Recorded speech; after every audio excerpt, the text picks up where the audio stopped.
Filipenses capítulo 4 e versículo 10 a 20 vai ser nosso estudo hoje de noite.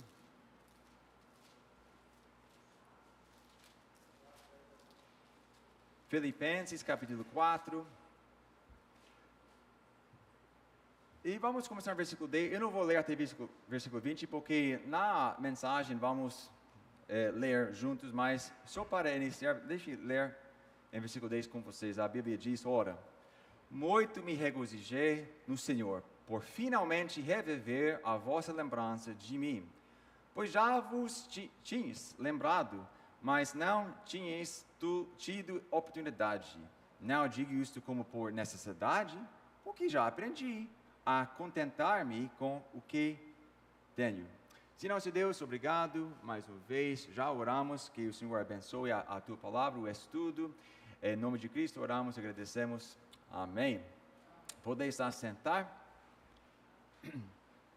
Nas últimas semanas nós temos falado bastante sobre contribuição, não é? E vimos que contribuição não começou com a lei de Deus, porque antes da lei, Caim e Abel trouxeram ofertas ao Senhor. E Noé, ele ofereceu sacrifícios. Abraão também entregou a 10ª parte depois da vitória. E Jacó prometeu dar a 10ª parte daquilo que Deus lhe desse. Então, vimos pela Bíblia que o dízimo também não começou com a lei, mas quando Deus deu a lei a Israel, o dízimo passou a fazer parte de um sistema estabelecido por Deus para a nação. Servia para sustentar os levitas.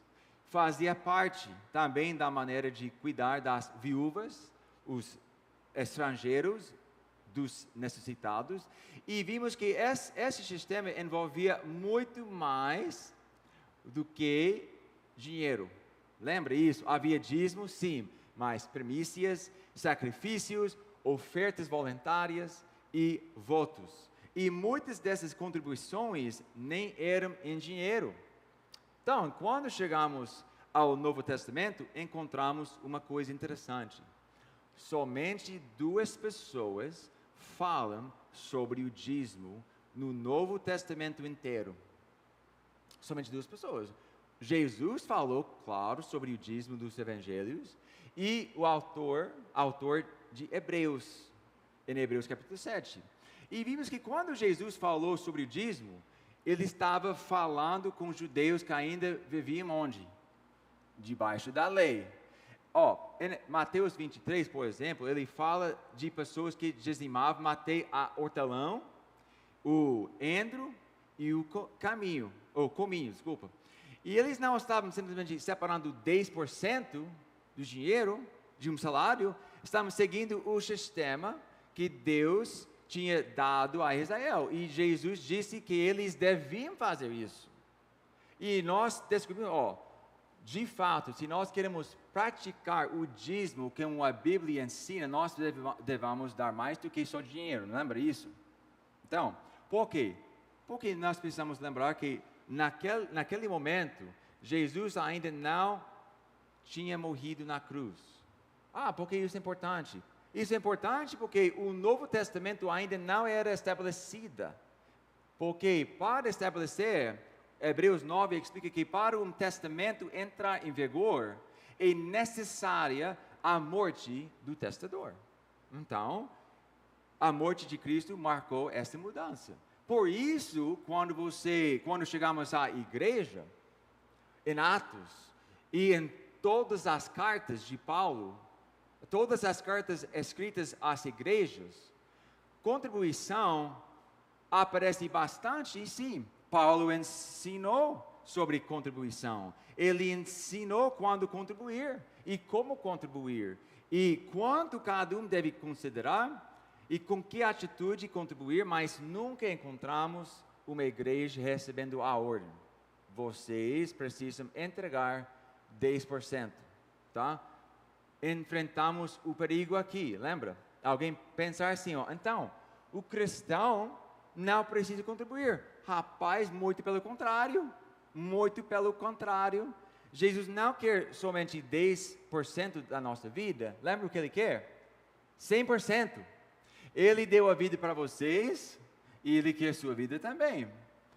Ele quer 100%. Ele quer meu dinheiro, pertence ao Senhor. Meu trabalho, meu tempo, minha casa, meu carro, meu corpo, tudo pertence ao Senhor. Tudo que eu sou, tudo que eu tenho deve estar debaixo dele. E quando falamos especificamente do dinheiro, vimos que no Novo Testamento nos dá princípios muito claros em 1 Coríntios 16. Semana passada, olhamos que nossa contribuição deve ser como? Voluntária, planejada, regular, conforme o que temos e dada com alegria. Lembra isso? Até que nós temos respondido principalmente uma pergunta: como o cristão deve contribuir? Mas isso levanta outra pergunta, tá? Isso vai ser a última mensagem sobre dinheiro, assim, ó. Quando essas contribuições entram na igreja, para onde elas vão? Isso é uma pergunta boa. Claro, parte sustenta a obra da igreja aqui. Nós temos contas, nós temos responsabilidades, temos necessidades que aparecem, temos uma propriedade para cuidar e pessoas para ajudar. Estamos aproveitando o ar hoje à noite, amém por isso. E tudo isso custa dinheiro. Ele falou certo, tá bom? Custa dinheiro. Isso não é errado. A obra local precisa ser sustentada, mas a obra de Cristo não termina onde termina nossa cidade, certo? O Evangelho precisa continuar para os confins da terra, indo. Existem cidades onde nós não estamos, e países e estados, existem pessoas que deixam sua cidade, sua igreja e às vezes seu próprio país para fazer o quê? Para levar o Evangelho para esses lugares. Então surge uma pergunta importante: se alguém vai para onde nós não podemos ir, qual é a nossa responsabilidade com ele? Será que basta dizer: irmão, estamos orando por você, Deus te abençoe? Devemos fazer isso, é bom para falar isso. Claro que precisamos orar, mas será que uma igreja saudável faz mais do que isso? Então hoje à noite eu quero mostrar para vocês que uma igreja saudável, que é nosso alvo, participa da obra do Evangelho além da sua própria cidade. Ok, isso é importante. E no final da carta aos Filipenses, encontramos uma igreja fazendo isso. Paulo estava longe de Filipos, ele estava levando o Evangelho para outros lugares, e a igreja de Filipos não estava onde Paulo estava. Mas isso não significava que eles não podiam participar da obra. Eles encontraram uma maneira de participar.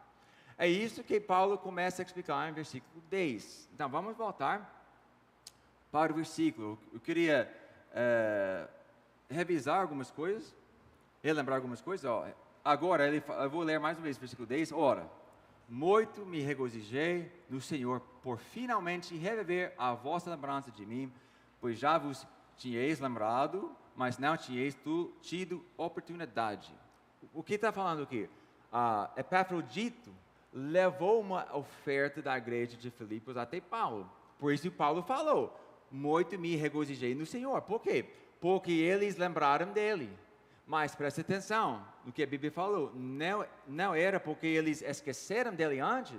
Paulo explica: já vos tinhais lembrado, mas não tinhais tido oportunidade. Entendeu? Então, eles já se importavam com Paulo. Agora surgiu a oportunidade de fazer alguma coisa. Isso já nos ensina alguma coisa sobre missões.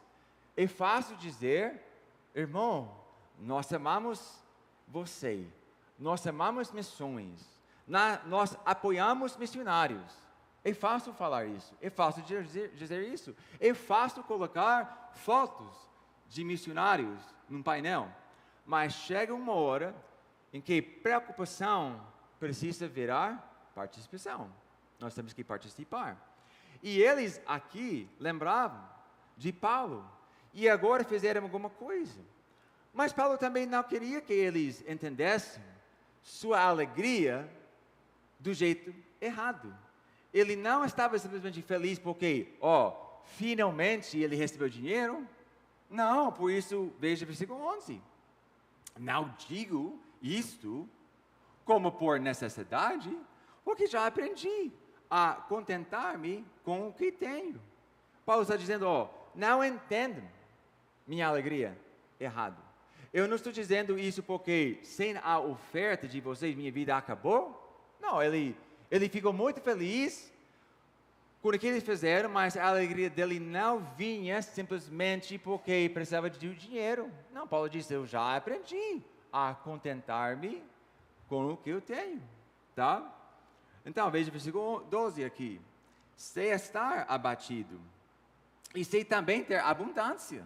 Em toda maneira, e em todas as coisas estou instruído, tanto a ter fartura, como a ter fome, tanto a ter abundância, como a padecer necessidade. Então, o que Paulo está falando? Paulo conhecia os dois lados.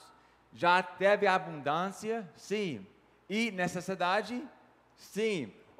Já teve fartura? Sim. E já passou fome? E ele disse o quê? Eu aprendi a viver nos dois. Isso é importante nessa conversa sobre dinheiro. Paulo não está dizendo, se vocês realmente se importassem comigo, daria mais. Não falou isso não.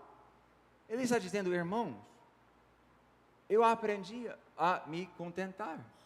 Se eu tenho muito, o que eu vou fazer? Eu vou continuar servindo ao Senhor. E se eu tenho pouco, eu vou esperar. Não, eu vou continuar servindo ao Senhor. Se eu tenho fartura, eu vou continuar fiel. E se passo necessidade, vou continuar fiel. E aí vem um dos versículos mais conhecidos da Bíblia. Veja o versículo 13. Tem contexto. Posso todas as coisas em Cristo que me fortalece. Olha aí. Muitas vezes esse versículo é usado como se Paulo estivesse dizendo, com Cristo eu consigo realizar qualquer sonho. Eu vou ganhar um emprego, eu vou ganhar o campeonato, eu vou passar naquela prova. Mas olha o contexto. O que são essas todas as coisas? O versículo anterior acabou de explicar. Ter muito e pouco. Ter fartura, passar fome. Ter abundância e passar necessidade. Ok? Então, o que Paulo está dizendo? Cristo me fortalece para continuar fiel em qualquer situação, independentemente se tiver mais ou menos.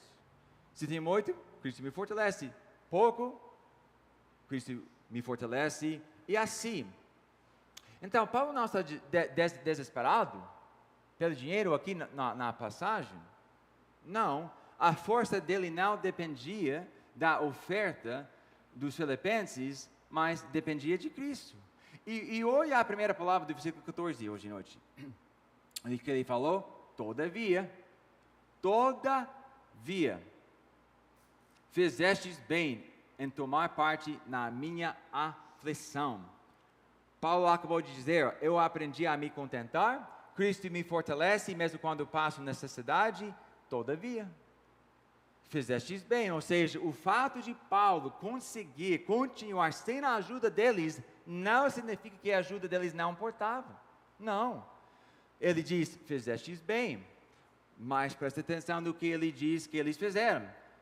Tomar parte na minha aflição. Ok. Como eles tomaram parte na aflição quando ele ficou longe?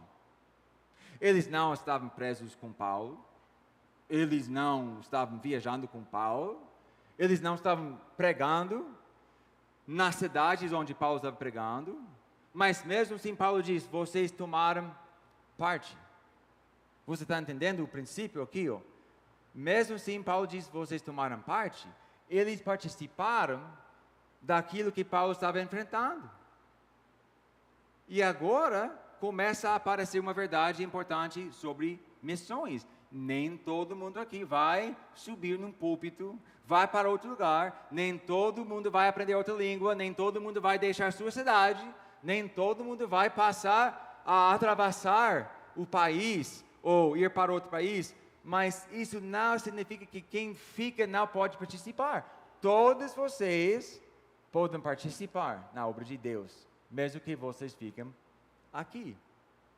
E existe uma maneira real de participar da obra de quem vai. E no próximo versículo, Paulo vai mostrar como os filipenses participaram. Veja o versículo 15. E bem sabeis também, Filipenses, que no princípio do Evangelho, quando parti da Macedônia, nenhuma igreja comunicou comigo com respeito a dar e a receber, senão vós somente. Agora fica ainda mais claro, né? Ele não está falando apenas de amizade, ele diz, nenhuma igreja comunicou comigo com respeito a dar e receber. E essa palavra comunicou tem a ideia de participação. Eles entraram junto com Paulo nessa obra, como? Através de dar. Foi assim. Irmãos, isso é uma igreja local, sustentando financeiramente um homem, que estava levando o evangelho para outro lugar. E aí Paulo foi embora, a igreja ficou sim, mas a obra já não estava acontecendo dentro da cidade deles. Mas a participação deles continuou. Eles disseram, por meio do que davam, nós queremos fazer parte dessa obra. Sabe o que isso é? Isso é missões. Isso é missões na Bíblia. E uma igreja saudável não pensa somente o que Deus está fazendo aqui em Itapuã. Ela também pergunta como podemos participar da obra do Evangelho além daqui, entendeu? E preste atenção em versículo 16. Porque também uma e outra vez me mandastes o necessário a Tessalônica. Viu o que Paulo falou? Uma e outra vez. Não foi uma oferta especial e depois acabou. Eles mandaram uma vez e sabe alguma coisa? E outra vez. E depois outra vez. Havia uma participação contínua. E isso é muito parecido com o que fazemos aqui. Quando uma igreja assume o apoio de um missionário. O que estamos dizendo ao missionário? Enquanto você está fazendo essa obra, nós queremos participar regularmente com vocês, entendeu? Agora, presta atenção, a Bíblia não estabelece um valor, R$100, R$300, R$1.000. Também na Bíblia não diz por quantos anos uma igreja precisa apoiar o mesmo missionário. O princípio não é um número. O que é o princípio? Uma igreja pode participar regularmente da obra do Evangelho, apoiando aqueles que estão levando o Evangelho para outros lugares. Entendeu? É simples. Mas essa expressão, uma e outra vez, também traz uma responsabilidade. Porque se vamos dizer para o missionário, nossa igreja vai apoiar você mensalmente, nossa igreja vai apoiar você com este valor todo mês, tem alguém do outro lado que vai depender disso. Porque todo missionário tem família. Todo missionário tem contas, despesas. E ele faz planos, sabendo que algumas igrejas disseram, pode contar conosco. Entendeu? Então, o apoio missionário precisa ser generoso, mas também precisa ser honesto. Honesto. Não queremos assumir um compromisso que nossa igreja não consegue manter. Entendeu? não é certo. E aqui eu quero parar um pouquinho e falar com vocês sobre a realidade da nossa igreja hoje em dia. Tá? Hoje, normalmente, entra aqui entre R$2.500 e R$3.000 em nossa igreja. Tá? R$2.500 e R$3.000 por mês. E pode parecer muito, até começar a colocar as despesas no papel. Tá? Só a energia dessa igreja e a escola dominical, nem incluindo o pavilhão e a cozinha, fica perto de R$1.500 por mês. Então, todo domingo temos pão francês para as crianças, café e suco. Isso fica perto de R$180 por mês. E aí precisamos comprar folhetos para evangelizar. Nós temos missionários. Nós precisamos comprar papel higiênico, produtos para fazer limpeza e outras coisas básicas para manter a propriedade. E depois aparecem despesas que não estavam previstas. No mês passado, por exemplo, queimou a placa desse ar. E é por isso você tem essa nova coisa que não é torta, rapaz. Eu não sei porque ele instalou e ficou torta agora. Eu tenho que corrigir. Isso me perturba muito quando eu vejo. Ixi, não, deve ser retão, rapaz. Mesmo assim, nós trocamos a placa. Sabe quanto custou? R$800. Só a placa. Ai. Então, tem equipamento para manter. Tem coisa para consertar. Tem ministério funcionando. Tem necessidades que aparecem. E a obra aqui em Tapuã também custa dinheiro. Eu quero deixar uma coisa bem clara também. Eu não recebo um salário dessa igreja. Nunca, eu não vou. Então, eu não recebo um salário desta igreja. Então, por que eu estou mostrando tudo isso para vocês? Eu estou reclamando? Não, de jeito nenhum. Porque esta igreja foi fundada por missionário com a intenção de que, com o tempo, ela se tornasse uma igreja independente, capaz de sustentar sua própria obra. Isso é nosso desejo, faz sentido? Isso é o alvo, isso é que nós queremos. Não queremos que a igreja aqui em Tapuã fique dependente para sempre em missões e dinheiro assim vindo de fora para pagar suas próprias contas. Queremos que a igreja aqui em Tapuã cresça e assuma a responsabilidade pela obra que Deus colocou aqui. Por isso, eu quero que vocês entendam claramente nossa realidade financeira. Hoje, nossa igreja tem compromissos de apoio missionário que somam R$2.950 por mês. Isso é mais do que entra aqui às vezes, entendeu? Como isso funciona? Somente funciona porque eu estou fazendo isso para tentar cumprir a promessa que nós fizemos, tá? E aí, mas o que entra na igreja mensalmente para missões é R$150. Então, eu não sou um gênio com matemática, mas eu sei que 150 tem nada a ver com 3.000. Então, todo mês estamos indo no baraco, se não for outro apoio, né?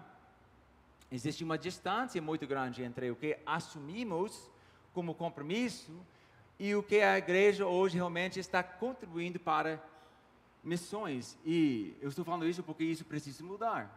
Isso precisa mudar. Não porque queremos fazer menos para missões. Não, de jeito nenhum. Eu quero que entenda bem isso. Eu quero que nossa igreja aprenda a fazer missões de uma maneira saudável. Entendeu? Eu quero que nossos compromissos sejam reais. Eu quero que quando dissermos para o missionário, nossa igreja vai apoiar você com este valor por mês, que eles podem contar nisso. Entendeu? E eu já conversei com os missionários. que apoiamos. Já falei com eles pessoalmente, falando sobre essa realidade. E eu já falei que o ano que vem vamos começar a fazer algumas mudanças, tá? E eu não vou fazer a mudança de uma vez. Não. Eu não vou dizer, acabou, boa sorte. Não. Isso seria uma maneira não responsável de fazer isso. A ideia é fazer uma transição. Reduzir o valor aos poucos, talvez a cada 3 meses, dando tempo para que eles procuram outras igrejas, para participar da obra. E ao mesmo tempo precisamos descobrir uma coisa: quanto nossa igreja realmente está disposto a separar para missões. Por isso nós temos as cartas, lembra isso? E aí, em março nós participamos nisso, mas eu nunca falei mais porque eu comecei a entender a realidade. Ixi, eu falei, não, vamos esperar. Eu fiquei orando, fiquei conversando com outros pastores sobre como podemos melhorar a situação. Porque eu espero que vocês entendam. Eu não sou chato, não sou desanimado. Não, de jeito nenhum. Porque quando tudo isso aconteceu, a igreja tinha mais membros, tinha mais condições, mais recursos, mas ao longo dos anos nós ficamos nessa situação. E a única coisa é que nós não ajustamos nada. Nós continuamos assim. E nós precisamos fazer uma mudança. Entendeu? Então, Paulo não queria que os filipenses enxergassem tudo isso apenas como dinheiro entrando e dinheiro saindo, tá? Isso é outra coisa que eu falei com os missionários, estamos apoiando financeiramente, mas em oração também. Em oração também.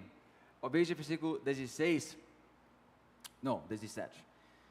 Não que procure dádivas, mas procure o fruto que cresça para a vossa conta. Olha aí, Paulo está dizendo, o meu maior interesse não é simplesmente receber dinheiro. Qual foi o maior interesse dele? Começa com F, fruto. Olha, você viu o que ele falou? Procuro o fruto que cresça para a vossa conta. A oferta saiu de Filipos, chegou nas mãos de Paulo, e Paulo continuou fazendo a obra, pessoas ouviram o evangelho, pessoas foram salvas, igrejas foram fortalecidas, a obra avançou, e em tudo nisso Paulo fala o quê? Fruto na conta daqueles que participaram. Eles não estavam lá pregando com Paulo, mas estavam participando da obra, entendeu? Eu já falei isso. Você pode passar a sua vida inteira aqui em Rondônia, nunca indo para a Inglaterra, para a África, para outro país, nunca aprender outra língua, nunca viajar para o lugar onde outro missionário fica, nunca pode conhecer as dificuldades de uma nova cultura, mas mesmo assim participar, mesmo sem ganhar fruto nisso, tá? Então, vamos para o versículo 18, veja o que ele falou aí. Mas bastante tenho recebido, e tenho abundância, cheio estou. Depois que recebi de Epafrodito, o que da vossa parte me foi enviado, como cheiro de suavidade e sacrifício agradável e aprazível a Deus. Paulo recebeu a oferta, mas veja como ele descreveu o que eles deram. Cheiro de suavidade e sacrifício agradável e aprazível a Deus. Olha aí, eles mandaram dinheiro para Paulo, mas Deus recebeu o que fizeram como o sacrifício. Deus recebeu isso. Olha aí, não estamos só pagando a igreja uma despesa. Não estamos apenas ajudando um amigo, não estamos ajudando uma família a pagar suas contas, um missionário. Quando apoiamos, biblicamente, uma obra verdadeira do Evangelho, nossa contribuição se torna parte da nossa adoração a Deus. Isso é incrível. Missões é parte da nossa adoração a Deus. Você entende isso? E se uma oferta apresentada a Deus, então também precisamos ter cuidado com quem apoiamos. Tá? Não devemos apoiar qualquer pessoa, simplesmente porque ela aparece dizendo eu sou missionário. Não, precisamos perguntar. O evangelho que ele prega é bíblico? Ele está ligado a uma igreja? Está realmente fazendo obra? Ele é fiel na doutrina? Tem caráter? E tudo mais. Porque nossa responsabilidade não é simplesmente mandar dinheiro. Nossa responsabilidade é participar do que é verdadeiro. É isso que João diz em 3 João. Presta atenção, versículo 7 e 8.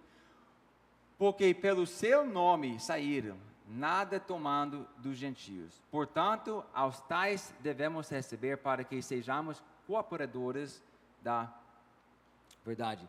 Porque eles saíram, ele falou pelo seu nome, por causa de Cristo. E João diz que quando ajudamos pessoas assim, nós tornamos o quê? Cooperadores da verdade. Olha como isso combina com Filipenses. Paulo diz, vocês tomaram parte. João diz, vocês se tornam cooperadores. A pessoa vai, a igreja fica, mas os dois participam da mesma obra. É isso que nós queremos, igreja. Não somente mandar uma contribuição, mas queremos cooperar com a verdade. E agora Paulo chega a outro versículo muito conhecido, veja o versículo 19, estamos chegando ao fim aqui, Ele falou, meu Deus, porém, segundo as suas riquezas, suprirá todas as vossas necessidades em glória por Cristo Jesus. Esse versículo é maravilhoso, mas precisamos tomar cuidado para não fazê-lo dizer uma coisa que Paulo não disse. Paulo não falou, escolhem qualquer valor que quiserem prometer, mesmo sem saber de onde vai sair, e Deus vai colocar esse dinheiro na mão de vocês. O que aconteceu para Paulo falar assim? A igreja deu, participou, mandou uma e outra vez, e agora Paulo olhou para essa igreja generosa e diz, Deus suprirá todas as vossas necessidades. Isso é fé. Isso é fé. Podemos contribuir sem viver dominados pelo medo. E o desejo de Deus é cada membro aqui contribuir todo mês sem ficar pensando, e agora? E agora? Será que Deus vai cuidar das minhas necessidades? Não. Nós devemos colocar a obra de Deus dentro das prioridades do nosso orçamento. Devemos. Podemos abrir a mão de algumas coisas, podemos contribuir de maneira sacrificial e podemos confiar que Deus continua sendo nosso provedor. Entendeu? Mas existe uma diferença entre fé e presunção. Fé e presunção. Fé confia no que Deus disse. Presunção cria uma obrigação para Deus e depois chama isso de fé. Então, nós já vimos isso em 2 Coríntios, que Deus recebe segundo o quê? O que alguém tem. Ele falou isso, o que alguém tem, e não segundo o que não tem. Isso é lógico. Então, não vou dizer, quando nós passamos as cartas no futuro, escreva, igreja, um número que você não tem, e depois espere que Deus mandar o dinheiro. Não. Mas também não vamos cair no outro lado. Eu só vou contribuir se sobrar alguma coisa, depois de fazer tudo o que eu quero. Já vimos que se não planejarmos, normalmente não sobra. Então, qual é o caminho? Semana passada aprendemos orar, priorizar, planejar, decidir e confiar em Deus. Não é complicado. Isso é fé. E olha onde Paulo termina esse pensamento do versículo 20. Veja comigo. Ora, a nosso Deus e Pai seja dada glória para todo o sempre. Amém. No final, é para isso que tudo aponta. A igreja deu, Paulo recebeu, a obra continuou, pessoas ouviram o evangelho, o fruto cresceu, Deus supriu, e quem recebeu a glória? Nosso Deus. Nosso Deus. Missões não existe para dar glória ao missionário, nem à igreja, só a Deus. Então, uma igreja saudável não olha somente para dentro. Aqui, nós temos responsabilidades, nós temos despesas, nós temos que cuidar para nossa igreja. Mas a igreja saudável olha além disso. Como podemos participar para que o evangelho continue indo? Isso vai até vocês. Como vocês vão participar? Eu já falei, o Daniel e a Shoa e Jonathan, eles já têm na mente. Daqui um ano, eu não vou mais receber R$1.300 por mês. Não é sustentável. Então, vocês vão decidir o que eles vão receber. Porque entre a igreja, vamos dividir entre eles. Se nós levantamos R$500 por mês, amém, vamos dividir por 3. E eles vão receber isso. Se nós recebemos somente 150, eles vão receber R$50 por mês. E eu não estou falando isso para culpar, para dar pressão. Porque eu já falei que, irmão, se todo mundo está trabalhando, toda hora ganhando dinheiro, ainda não dá para dar esse valor para todos vocês. Não é sustentável, tá? Então, eu quero que você pense nisso. Eu amo vocês muito. E Deus está colocando no meu coração muitas coisas assim.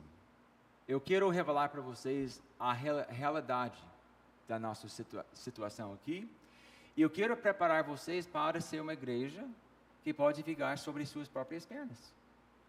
Porque se Deus me chamasse para outro lugar, a obra pode continuar. A obra deve continuar. Mas vocês precisam preparar para isso. Entendeu? Isso é importante. E assim você vai honrar nosso Deus. Vamos orar hoje de noite. Sim, nosso Deus, obrigado pelo tempo que nós passamos na Tua Palavra. Eu espero que ajudou a sua igreja. Eu creio que o Senhor